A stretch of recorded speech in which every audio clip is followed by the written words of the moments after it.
You've got a 3D printer sitting on your desk, maybe a Bamboo Lab or a Prusa, humming away on another cool-looking dragon. You see the videos, you read the posts. People making thousands of dollars a month selling little plastic trinkets online. But you have no clue how to turn that expensive hobby into a real side hustle. And you're worried. Worried you'll get lost in a sea of a million other shops selling the exact same models. And maybe you're terrified of getting that dreaded email from Etsy, the one that says your shop's been banned, all because you broke some rule you didn't even know existed. Well, you can stop worrying. I'm going to give you the complete step-by-step roadmap to go from zero to your first sale on Etsy the right way. We'll cover everything from Etsy's controversial rules to finding winning products and making your listings irresistible, so your shop is built for success from day one. All right, let's start with the single biggest reason shops get shut down, and a topic that has sent the 3D printing community into a bit of a panic. Etsy's evolving original design standards. Around mid-2025, sellers noticed Etsy had updated its creativity standards. A key phrase that used to permit items made from a templated design or pattern was removed. Now, the policy says items made with tools like a 3D printer must be produced based on a seller's original design. Taken literally, this suggests that buying a commercial license from a popular designer on Patreon and just printing their files to sell could technically be against Etsy's rules. This is the core of the panic, because that's exactly how thousands of sellers operate. So what does this actually mean for you?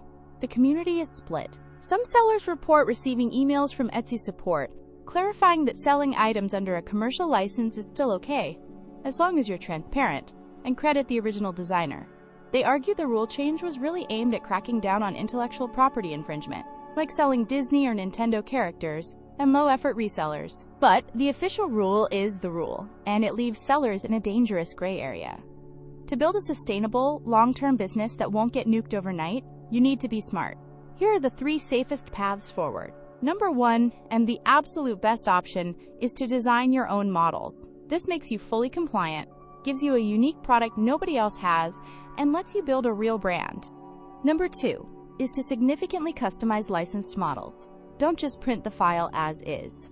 Add a personalized nameplate, combine it with another model, or create a unique paint job that makes the final product your own creative work. This leans into Etsy's emphasis on customization and hand-altered items. And number 3, if you absolutely must sell licensed models without changes, be hyper-transparent. In the first lines of your description, clearly state, "This is a 3D print of a model designed by designer's name." It shows good faith, but you have to understand you are operating in that gray area and accepting some risk. And it should go without saying, never, ever sell models based on existing intellectual property unless you have a direct license from that company. Obtaining these licenses is often very difficult and expensive for small sellers. So no Marvel, no Pokemon, no matter how many other shops you see doing it. They just haven't been caught yet. Okay, legal stuff out of the way, let's get to the fun part. What should you actually sell? The absolute worst thing you can do is go to a popular model site, download the most popular articulated dragon, and list it. You will be one of thousands, and your only option will be to drop your price until you're making pennies.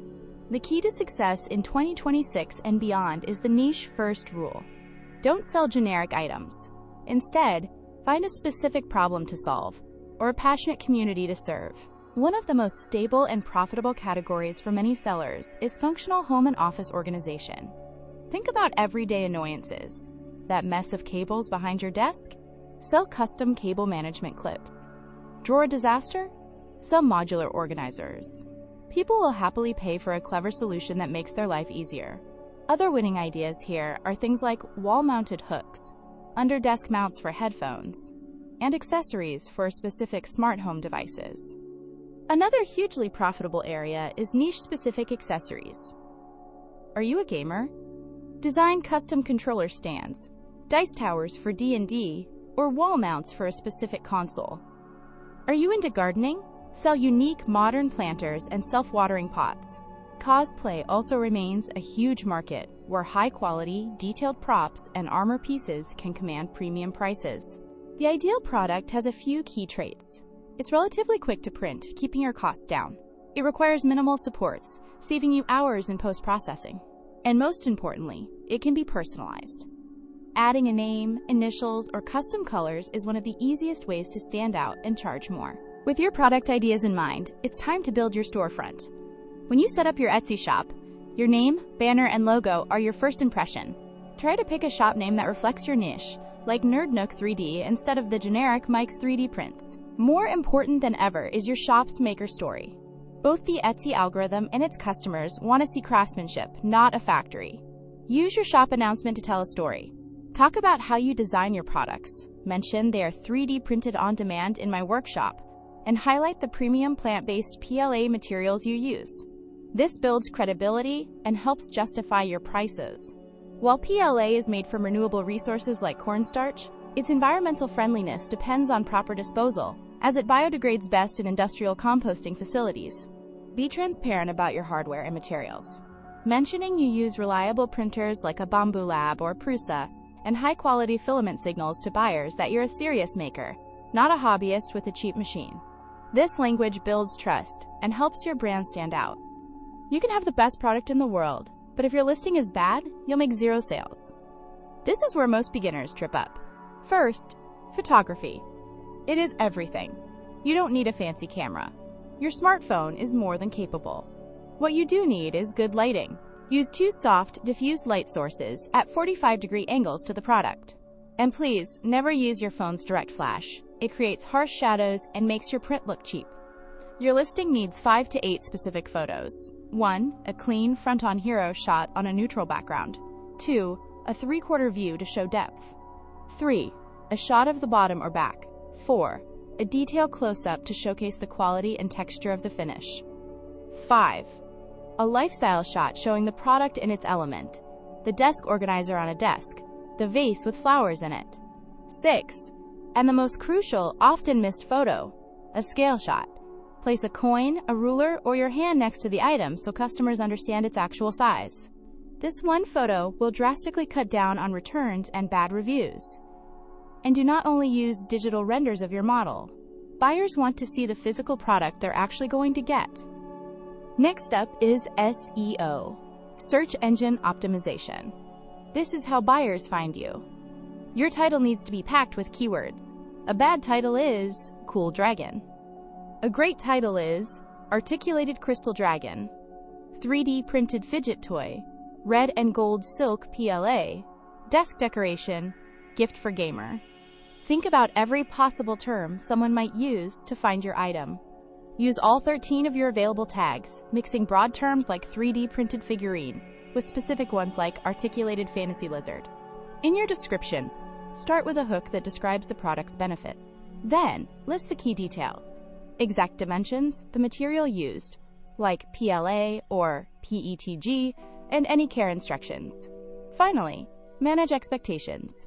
Add a sentence like, please note that as this is a 3D printed item, minor imperfections or visible layer lines may be present. This transparency builds trust and protects you from complaints. By the way, if you've already tried selling on Etsy, I'd love to hear what your biggest challenge was. Drop it in the comments below, and let's help each other out. Finally, let's talk pricing. For a beginner, a simple method is the 3x rule. Calculate your total cost of production. This includes filament, machine wear, electricity, and Etsy's fees, and multiply it by 3. This should give you a starting price that covers your costs, your time, and a decent profit. As a rule of thumb, many sellers aim for a profit margin of at least 40 to 50%. Don't just look at the competition and try to be the cheapest. Pricing too low signals poor quality and is a race to the bottom you will never win. Getting your first few sales is the hardest part because nobody knows you exist. An effective way to get initial visibility is to use Etsy ads. You don't need a huge budget.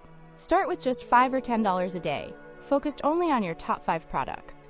Think of it as a necessary cost to get the ball rolling and feed Etsy's algorithm some initial sales data. While your ads are running, create simple social media content.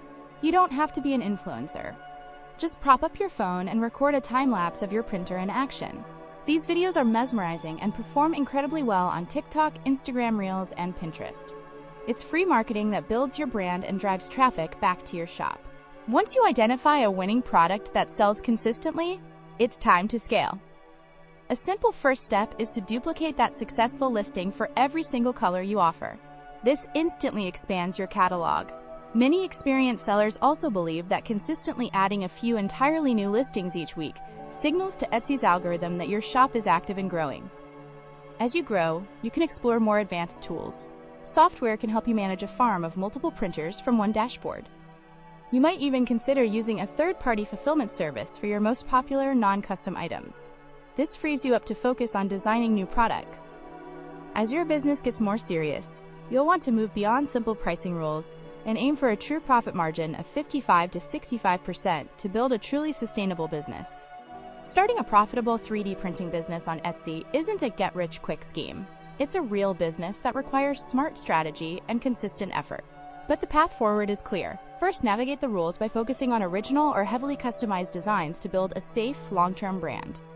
Second, find a functional niche and solve a real problem for a passionate audience. Third, build a professional-looking shop with amazing photos and keyword-rich listings.